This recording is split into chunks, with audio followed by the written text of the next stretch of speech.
तो देखो बच्चों, कक्षा 10 के हिंदी विषय में हमारा पाठ्यक्रम चल रहा था कारक,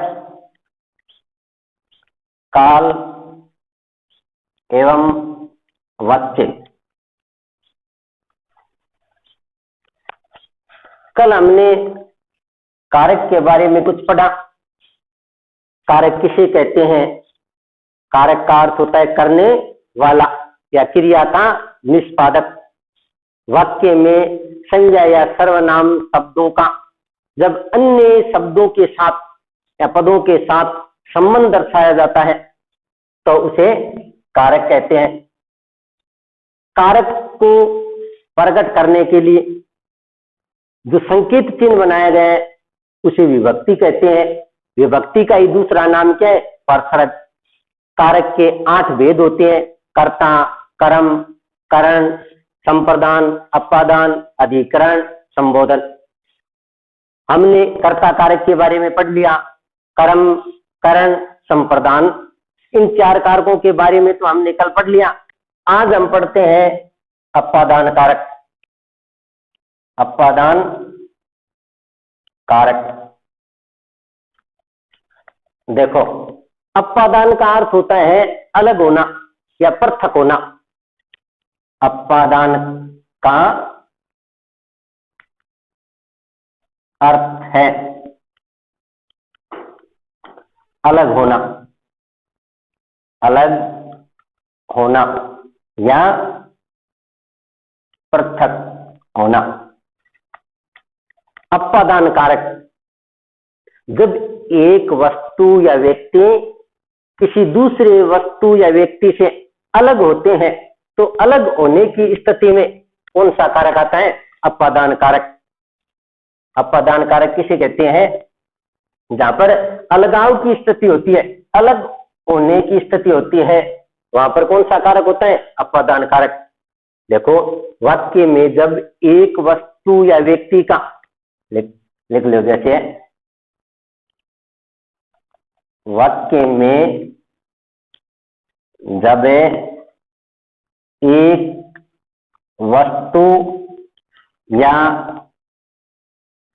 व्यक्ति का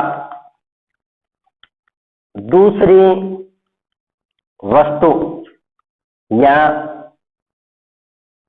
व्यक्ति से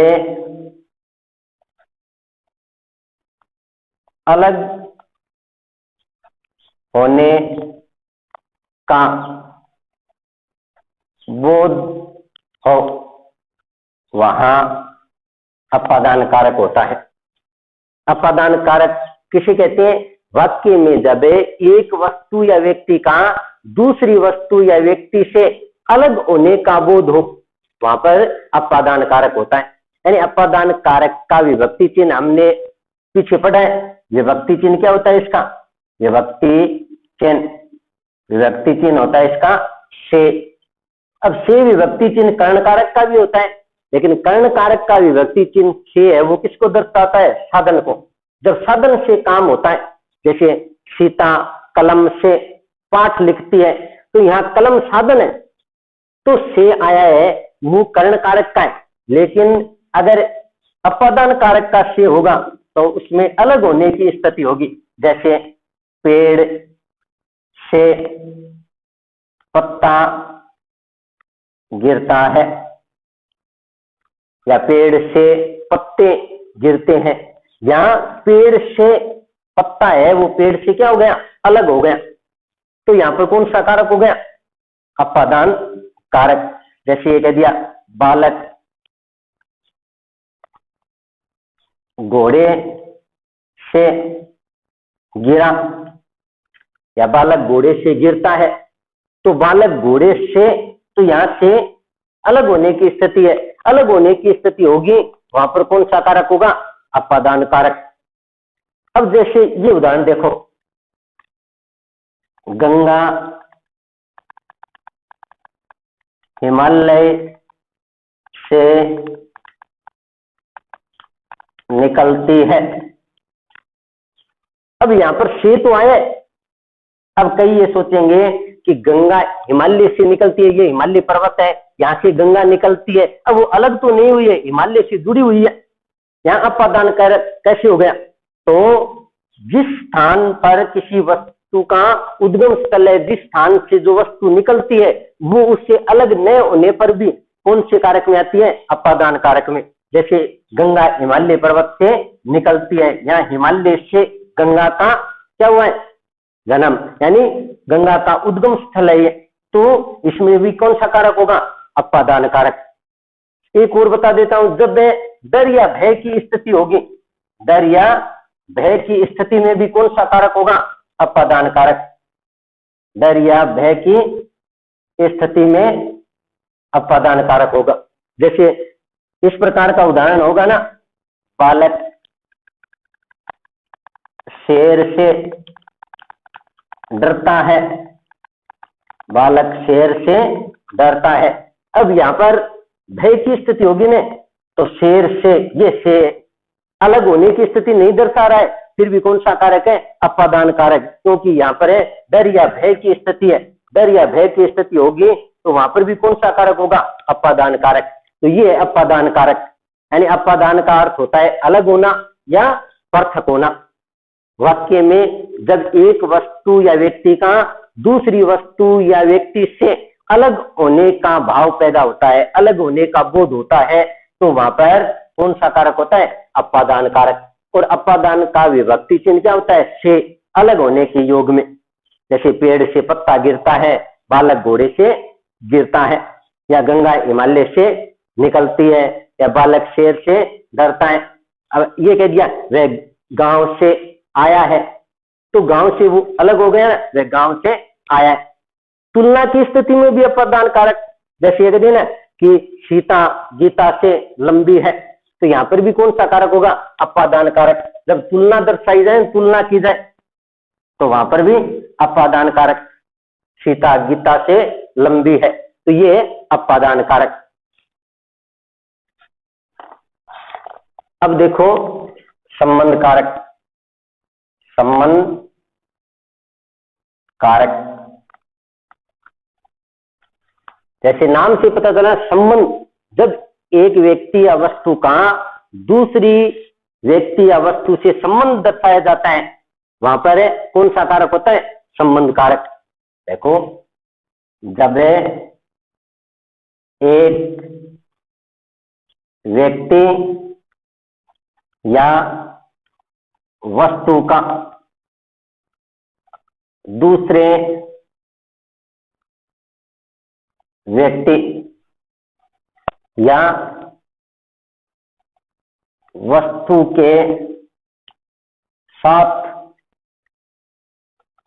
संबंध जाना जाता है, वहां संबंध कारक होता है। संबंध कारक जिसमें एक व्यक्ति का दूसरे व्यक्ति के साथ या एक वस्तु का दूसरी वस्तु के साथ क्या दर्शाया जाता है? संबंध दर्शाया जाता है, वहां पर है संबंध कारक होता है। संबंध कारक है, इसका विभक्ति चिन्ह क्या होता है? विभक्ति चिन्ह, जैसे का, के, की, या रा, रे, री, या ना, ने, ने, ये इसके विभक्ति चिन्ह है।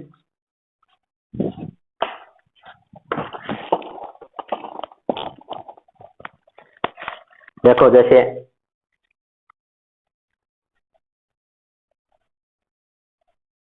दशरथ राम के पिता थे, यहां विभक्ति आई के, विभक्ति चिन्ह कौन सा है? के। दशरथ राम के पिता थे, यहाँ दशरथ और राम का संबंध बताया गया कि दशरथ राम के पिता थे। तो बताया ना कि जब एक व्यक्ति का या वस्तु का दूसरे के साथ संबंध जाना जाता है, वहां पर कौन सा कारक होता है? संबंध कारक। जैसे ये आ गया, अजय विजय का भाई है, तो यहां पर है इन दोनों का संबंध बताया जाता है। अगर संज्ञा शब्द होता है ना तो ये विभक्ति चिन्ह अलग होता है, जैसे विजय का, राम का। अगर सर्वनाम शब्द होगा ना तो ये उस सर्वनाम के साथ मिले होते हैं, जैसे ये आ गया नाम उसका, तो ये का मिला हुआ है। जैसे आ गया मेरी या उसने, तो सर्वनाम में ये विभक्ति चिन्ह साथ में मिला होता है और संज्ञा शब्द में ये अलग होता है। तो ये संबंध कारक, जब एक व्यक्ति या वस्तु का दूसरी व्यक्ति या वस्तु के साथ संबंध जाना जाता है तो वहां पर कौन सा कारक होता है? संबंध कारक। संबंध कारक में जैसे यह मेरी पुस्तक है। अब देखो 7 नंबर अधिकरण कारक। अधिकरण कारक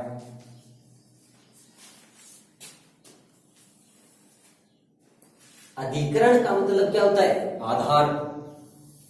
कर्ता जिस स्थान पर क्रिया करता है या वे स्थान जो क्रिया का आधार है उसे अधिकरण कारक कहते हैं।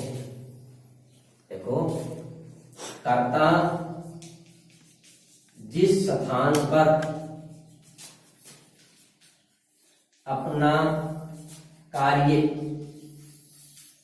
पूरा करता है,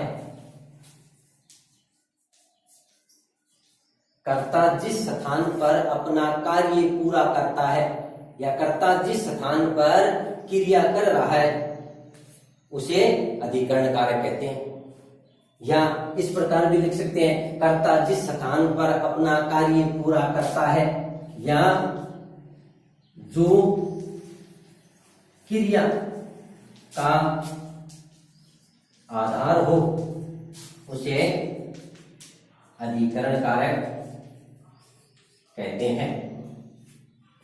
यानी वह जो क्रिया का आधार हो, जिस स्थान पर क्रिया संपन्न हो रही हो उसे क्या कहते हैं? अधिकरण कारक। अधिकरण कारक का विभक्ति चिन्ह क्या होता है?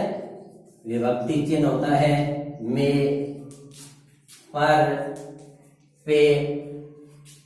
तो जहां पर क्रिया संपन्न हो रही है उसे कहते हैं अधिकरण। जैसे याद है, पेड़ पर मोर बैठा है। अब मोर के बैठने का आधार क्या है? पेड़। पेड़ पर, तो ये पर आ गया, इसका विभक्ति चिन्ह। अधिकरण कारक का विभक्ति चिन्ह क्या होता है? पर। तो पेड़ पर मोर बैठा है तो यहां पर विभक्ति चिन्ह आया, तो पेड़ आधार है, ये हो गया अधिकरण। जैसे ये कह दिया, वन में हिरण दौड़ता है। वन में हिरण दौड़ता है। अब हिरण है, दौड़ने का कार्य कर रहा है, किसी काम को करने वाला क्या कहलाता है? कर्ता। अब कर्ता जिस स्थान पर अपना कार्य कर रहा है वो क्या है? अधिकरण। तो वन में, तो कर्ता का काम करने का, क्रिया करने का आधार क्या है? वन। तो यहाँ में विभक्ति चिन्ह है, वन में, तो ये अधिकरण है। जैसे ये आ गया, अध्यापक कुर्सी पर बैठा है। तो अध्यापक के बैठने का जो आधार है वो क्या है? कुर्सी। तो कुर्सी पर, तो ये क्या है? अधिकरण।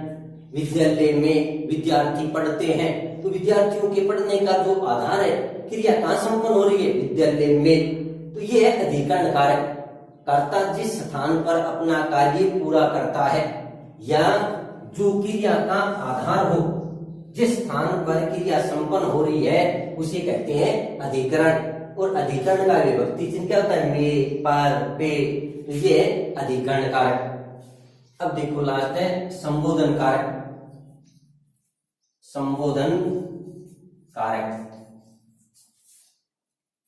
संबोधन का मतलब क्या है? संबोधित करना, पुकारना। जिससे किसी को पुकारा जाए या बुलाया जाए या सचेत किया जाए उसे क्या कहते हैं? संबोधन। जिससे शब्द से किसी को पुकारा जाए, बुलाया जाए या सचेत किया जाए, उसे क्या कहते हैं? संबोधन। और संबोधन का विभक्ति चिन्ह क्या होता है?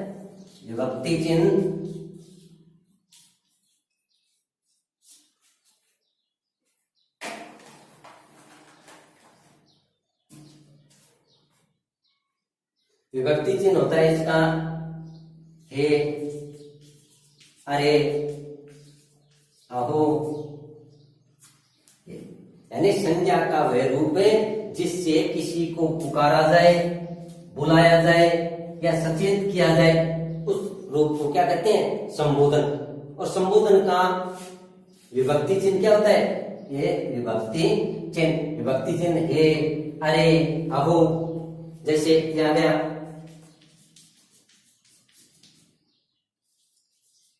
हे राम, अब तो मेरी मदद करो। तो ये क्या है? संबोधन। हे राम। अब इसके आगे ये विस्मयादिबोधक चिन्ह, ये संबोधन चिन्ह लगा हुआ है। हे राम, अब तो मेरी मदद करो। या कह दिया अरे तुम फिर आ गए, तो ये संबोधन कारक यानी संज्ञा का वह रूप है जिससे किसी को पुकारा जाए, सचेत किया जाए, बुलाया जाए, तो उसे कहते हैं संबोधन कारक। तो ये थे 8 प्रकार के कारक। तो हमारा टॉपिक था कारक, काल एवं वाच्य, जिसमें एक बिंदु पूरा हो गया। कारक, कारक किसे कहते हैं? कारक के कितने भेद हैं, वो सारे हमारे पूरे हो गए। अब बाकी का जो काम है वो कल करेंगे। एक मिनट